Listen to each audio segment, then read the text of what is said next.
Hello అండి, అందరికి నమస్తే. మన ముందున్న గుట్ట మీద శివలింగం అయితే ఉంది. ఇప్పటికే మీకు అర్థమై ఉంటే కామెంట్ చేయండి. మన ఊరికి దగ్గరలో ఈ గుట్ట అయితే ఉంటది. ఈ గుట్ట పేరు మల్లప్ప గుట్ట. ఇక్కడ శివయ్య అయితే ఉంటాడు. ప్రతి ఊర్లో ఏదో ఒక జాతర అయితే ఉంటది. ఇక్కడ మా ఊర్లో కూడా ఒక జాతర అవుతుంది. ఈ జాతర అయితే 2 రోజులు ఉంటది. అది శివరాత్రికి మాత్రమే.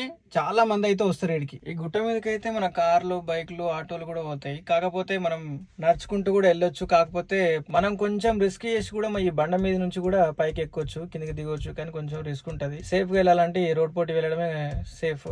మనకు శివయ్య అయితే పైన ఉంటాడు, కింద అయితే జాతర ఉంటది. ఈ దేవుడు అయితే చాలా హైట్ లో ఉంటాడు. మనం అయితే నడుచుకుంటూ అయితే వెళ్తున్నాము పైకి దర్శనానికి అయితే. మనం టెంపుల్ దగ్గరికి అయితే వచ్చినాము. ముందుగా నందీశ్వరునికి అయితే నమస్కారం చేసుకోండి, తర్వాత మన శివయ్యని అయితే దర్శించుకోండి. చాలా ప్రశాంతమైన ప్లేస్ అండి ఇది. చాలా మందికి అయితే శివయ్యకు అభిషేకం చేయాలని చాలా మందికి అయితే కోరికుంటది. కానీ ప్రతి టెంపుల్ దగ్గర రష్ ఉండడం వల్ల అందరూ అభిషేకం చేయలేకపోతారు. కానీ మన మల్లప్ప గుట్టలో చాలా ప్రశాంతంగా అయితే మీరు ఫ్యామిలీతో వచ్చి అభిషేకం అయితే చేసుకోవచ్చు.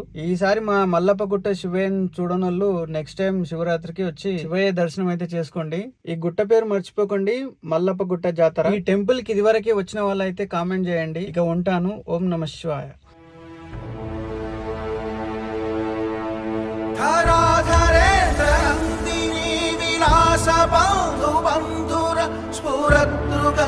సంతతి ప్రమో